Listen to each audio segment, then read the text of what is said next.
السلام فرینڈس، کیسے ہیں آپ سب؟ آج کل ایک چیز چل رہی ہے جو کہ آج بھی اس کا دن تھا.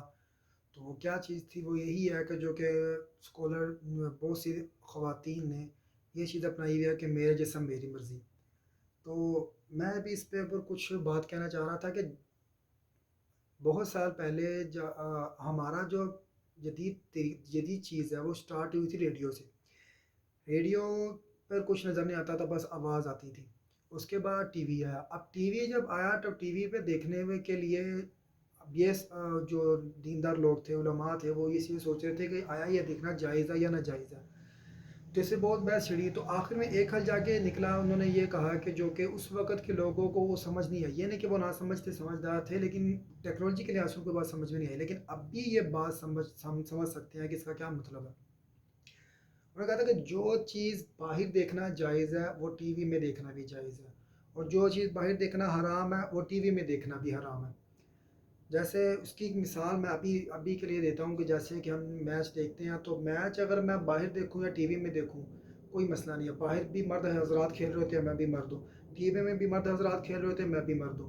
لیکن ٹی وی میں مرد حضرات تو کھیل رہے ہوتے ہیں، لیکن کچھ آڈینس جو دیکھنے والی ہوتی ہے ان میں لیڈیز عورتیں بھی ہوتی ہیں. اب جب اچانک ہی کیمرہ گھما کے عورتوں کی طرف لے کے جاتے ہیں تو وہ میرے لیے بھی صحیح نہیں ہوگا، میرے لیے جائز نہیں ہوگا دیکھنا کہ میں ان عورتوں کو دیکھوں. تو اس حساب سے ٹی وی، ابھی آپ خود اس بات کا اندازہ لگا لیں کہ ٹی وی کو دیکھنا جائز ہے یا ناجائز ہے. تو اسی طرح اب جو عورتیں یہ بات کہہ رہی ہیں جی کہ میرا جسم میری مرضی، تو تمام دیکھنے والے جو عورتیں کہہ رہی ہیں جی میرا جسم میری مرضی، ان سے ایک سوال میرا یہ ہے، کیا یہ جسم آپ نے بنایا؟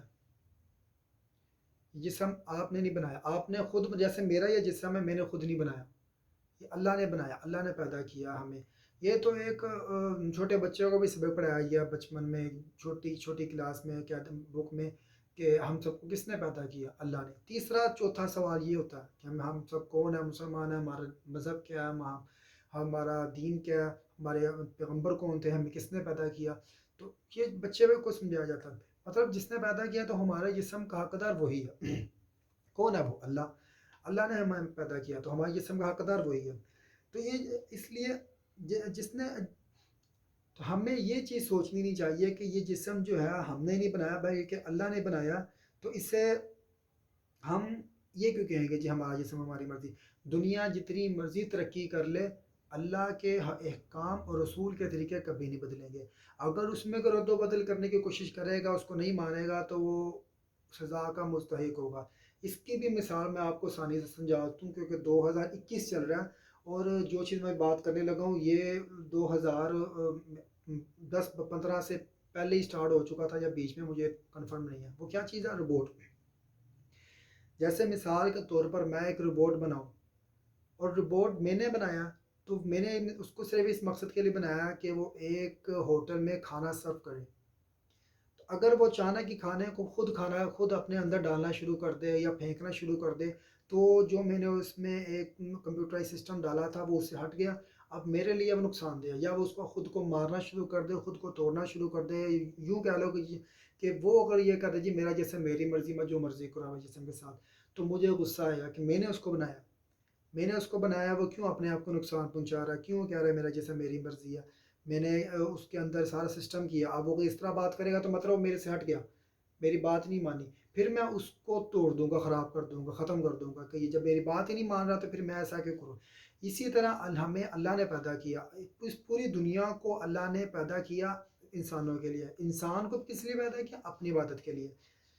یہ سب کچھ تمہارے لیے ہے، چرند پرند جانور.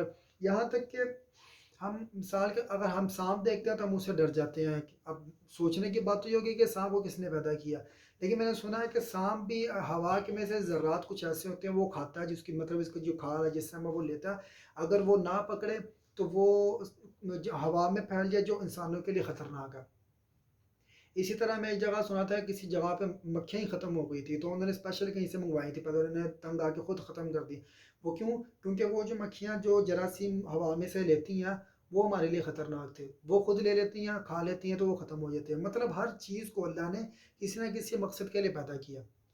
اور انسان کو اپنے لیے پیدا کیا کہ تم میری بات کرو، میں نے تمہیں بنایا ہے، تمہارا جسم نہیں میرا جسم ہے، تو اپنے لیے اس کو میری عبادت میں صرف کرو.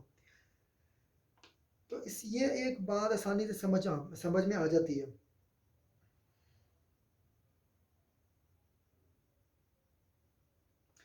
ایک نرسری کے بچے کو بھی یہ سبق پڑھایا جاتا ہے، تو ہمیں اس بات پر توجہ دینی چاہیے کہ یہ جو جسم ہے یہ ہمارا نہیں، ہمیں اللہ کا جسم ہے، اور وہ جس طرح چاہے اس کو نقصان پہنچائے، جس طرح چاہے اس کو فائدہ پہنچائے، ہم کوئی نہیں ہوتے. پھر اس کے حساب سے ہمیں حکم بھی پورا کرنا پڑے گا کہ ہمیں اگر مردوں کو اللہ نے کہا ہے کہ اپنی نظروں کی حفاظت کرو تو ہمیں نظروں کی حفاظت کرنی ہے. عورتوں کو اللہ نے کہا ہے کہ اپنے آپ کو پردے میں رکھو تو ہمیں عورتوں کو چاہیے کہ اپنے آپ کو پردے میں رکھیں. پھر عورت جو ہے وہ مرد کی پابند ہے. جو مرد نے کہنا ہے اس کو عورت نے وہی کرنا ہے، باپ کی حیثیت میں ہو، شوہر کی حیثیت میں ہو، بڑے بھائی کی حیثیت میں ہو، بڑے بیٹے کی حیثیت میں ہو، وہ اس کو حکم ماننا پڑے گا کہ یہ میرا مرد ہے گھر کا اور ہمیں اس کا حکم ماننا ہے. تو یہ جو مرد حضرات جو کہتے ہیں کہ جی کوئی بات نہیں ہم ان کے ساتھ ہیں، ان کا جسم ان کی مرضی، تو میں وہ بھی تھوڑے سے متوجہ ہو جائیں. میں ہمارا جسم ہماری مرضی میں، اگر آپ لوگ یہ کہیں گے کہ اللہ کی اللہ کی مرضی، اللہ کا حکم ہے کہ پردے میں رہو، آپ پردے میں رہیں گی تو انشاءاللہ ساری آفتوں سے محفوظ رہیں گی. اور دوسری بات یہ ہے کہ مجھے یہ بتائیں کہ ٹھیک ہے جی ہم مان لیتے ہیں آپ کا جسم ہے، آپ کی مرضی ہے، تو یہ اگر اس کو کوئی نقصان ہو یا اس کو کوئی فائدہ ہو تو وہ آپ کی ذات تک محدود ہو تو پھر تو ٹھیک ہے، لیکن وہ آپ کی ذات تک محدود نہیں ہوگا، وہ آپ کے گھر والوں کو مصیبت میں ڈالے گا، آپ کے والد کو، آپ کے بھائی کو، آپ کے بچوں کو مصیبت میں ڈالے گا. وہ کس طرح ڈالے گا وہ میں بتایا تھا. یہ سب کو معلوم ہے کہ ایک عورت 4 مردوں کو دوزخ میں لے کے بھی جا سکتے، جنت میں بھی لے کے جا سکتی ہے. وہ کس طرح لے کے جائے گی؟ جیسے آج کل جو لوگ عورتیں یہ کہتی ہیں کہ جی میرا جسم میری مرضی، مطلب کہ وہ اپنے آپ کو پردے میں نہیں رکھتی، نہ ان کے سر پہ دوپٹہ ہوتا ہے، نہ ان کے گریبان پہ دوپٹہ ہوتا ہے، پینٹ شرٹ انہوں نے پہننی ہوتی ہے، جسم ان کا واضح ہوتا ہے. پینٹ شرٹ جو ہے یہ ایسی چیز ہے کہ یہ جسم کو واضح کرتی ہے، جسم کی شیپ کو واضح کرتی ہے، اس وجہ سے یہ پینٹ شرٹ پہننا منع ہے. جو لوگ یہ کہتے ہیں جی قرآن حدیث میں کہاں لکھا ہے کہ پینٹ شرٹ پہننا منع، ان کے لیے یہ ہے کہ قرآن حدیث میں چاہے نہیں لکھا، لیکن پوائنٹ کیا ہے کہ اپنے جسم کو چھپائیں. اور پینٹ شرٹ جو ہے وہ اپنے جسم کو چھپاتی نہیں ہے، وہ جسم کے اعضاء کو واضح کرتی ہے. پینٹ جو ہے وہ ایک ٹانگ ادھر ہے، ایک ٹانگ ادھر ہے، پھر درمیان میں جو مطلب پیچھے جو شرم گاہیں ہیں وہ ساری اس کو واضح ہو رہی تھی کہ جی شیپ اس طرح بنی ہوئی ہے، تو اس وجہ سے پینٹ شرٹ پہننا منع ہے. تو چلو یہ بہرحال یہ الگ موضوع ہے، میں اس پہ بحث نہیں کر رہا. دوسرا یہ ہے کہ ایک عورت جب بغیر پردے کے جاتی ہے تو اس کو ہزاروں مرد دیکھتے ہیں. اب اگر آپ یہ کہیں جی وہ کیوں دیکھتے ہیں، نہ دیکھیں. تو دیکھیں جو نیک مرد ہیں وہ تو ظاہر نہیں دیکھیں گے، جو مرد ویسے ہی خراب ہیں ان کو کون روک سکتا ہے؟ بھائی چرسی بھنگی بیٹھے ہوتے ہیں، اور وہ ان کے نہ ان کا اتا نہ پتہ، نہ گھر نہ باہر، ان کو روکنے والا نہ پوچھنے والا. اگر وہ کسی عورت کو دیکھے گا چاہے وہ پردے میں ہو یا غیر پردے میں ہو تو ہم اس کو کتنا روک لیں گے. میں اگر مثال کے طور پر میں اگر جا رہا ہوں، میری بہن کو دیکھے گا یا کسی اور غیر لڑکی کو دیکھے گا، وہ بھی میری بہن ہے، تو میں اس کو چپیڑے کراؤں گا، اس کو پیچھے ہٹاؤں گا کہ دفعہ ہو دو، اس طرح نہ دیکھو، کتنا منع کر لوں گا. ٹھیک ہے. اور اوپر سے ان کی حالت ایسی ہوتی ہے کہ یہ بھی ڈر لگتا ہے کہ کہیں وہ کچھ اور نہ ہو جائے ان کو. تو اس لیے جب ایک مرد ایک عورت کو دیکھتا ہے تو وہ ایک نظر باندھتا ہے. جیسا مثال کے طور پر ایک چور تھا، چور نے ایک نظر باندھی کہ یہ کاش یہ میرے ساتھ ہوتی، میں اس کے حسن سے دوسروں کو بہلاتا پھسلاتا اور لوگ اس کے حسن میں ملوث رہتے اور میں پیچھے سے ان کی چیزیں چرا کے بھاگ جاتا، بعد میں اشارہ کرتا وہ چلا جاتا، جیسے کہ آج کل آپ لوگ بہت سی ویڈیوز میں دیکھ بھی چکے ہوں گے. تو یہ اس نے ایک نظر باندھی ہے، وہ نظر جو ہے وہ اس عورت میں منتقل ہو گئی ہے. جو بغیر پردے کی عورت جا رہی تھی اس میں وہ چور نے یا ایک نشئی نے ایک نظر باندھی، وہ نظر اس عورت میں منتقل ہو گئی. اب یہ نظر جو ہے یہ کیا کہتے نظر، اچھا پہلے میں آپ کو یہ بات بعد میں آتی ہے، پہلے میں آپ کو یہ بتاؤں کہ 4 جو مرد ہیں وہ کون کون سے دوزخ میں جائیں گے. پہلا اس کا باپ. جو عورت کہتی ہے کہ میرا جسم میری مرضی، وہ اپنے حد تک محدود ہے، سمجھ میں آتا ہے، لیکن وہ اپنے باپ کو کیوں اپنے ساتھ لے کے جانا چاہتی ہے؟ جب اسے پوچھا جائے گا کہ تم نے پردہ کیوں نہیں کیا تو وہ کیا کہے گی کہ میرے باپ نے منع نہیں کیا، تو اس کے باپ کو ہی پکڑا جائے گا آخرت میں. اور اگر اس سے پوچھا جائے گا جی آپ کو، پھر پوچھا جائے گا کہ آپ اگر مثال کے طور پر کسی کا والد نہیں ہے، پھر سے پوچھا جائے گا کہ آپ نے پردہ کیوں نہیں کیا، اس نے کہا جی میرے بڑے بھائی نے منع نہیں کیا، اس کے بڑا بھائی پکڑا جائے گا. پھر پوچھا جائے گا جی آپ نے اگر مثال اس کا بڑا بھائی نہیں ہے، پوچھا جائے گا آپ نے پردہ کیوں نہیں کیا، تو اس نے کہنا ہے کہ جی میرے شوہر نے منع نہیں کیا. شوہر کے بعد ہی سوال دوبارہ ہوگا، اسی طرح وہ اپنے بیٹے کو کہے گی۔ مطلب اس کا باپ بھی اس کی وجہ سے پھنس سکتا ہے تو آخرت میں، اس کا شوہر بھی پھنس سکتا ہے، اس کا بیٹا بھی پھنس سکتا ہے، اس کا بھائی بھی پھنس سکتا ہے۔ اور سب سے زیادہ ان چاروں میں سب سے زیادہ پیار عورت کو ہوتا ہے اپنے بیٹے سے۔ اپنے باپ کی فکر نہیں کرنی، اپنے بھائی کی فکر نہیں کرنی، اپنے شوہر کی فکر نہیں کرنی، کم سے کم اپنے بیٹے کی فکر تو کرو۔ عورت جو ہے وہ تین مردوں کی زیادہ تر فکر کرتی ہے، باپ کی، بیٹے کی اور بھائی کی، اس کے بعد جا کے شوہر کی کرتی ہے، ٹھیک ہے۔ اور جو نئی خواتین ہیں جن کو اس چیز کا پتہ ہے، وہ شوہر کی بھی اسی طرح فکر کرتی ہیں کہ میرے شوہر کو، میرے بھائی بہن کو کسی کو نقصان نہ پہنچے۔ تو اگر آپ کو لگتا ہے کہ جی آپ کو یہ ٹینشن نہیں ہے، کوئی مسئلہ نہیں ہے، تو پھر آپ اپنی حد تک محدود رہ سکتی ہیں۔ آپ کو جو بھی نقصان ہوگا آخرت میں ہو دنیا میں، وہ آپ کی حد تک محدود ہو، تو پھر آپ جو مرضی کرو، لیکن ایسا نہیں ہے۔ تو اس لیے اپنے آپ کو پردے میں رکھیں تاکہ آپ بھی بچیں آخرت میں، اور اپنے ماں، بھائی کو، باپ کو، بیٹے کو، شوہر کو بھی بچائیں۔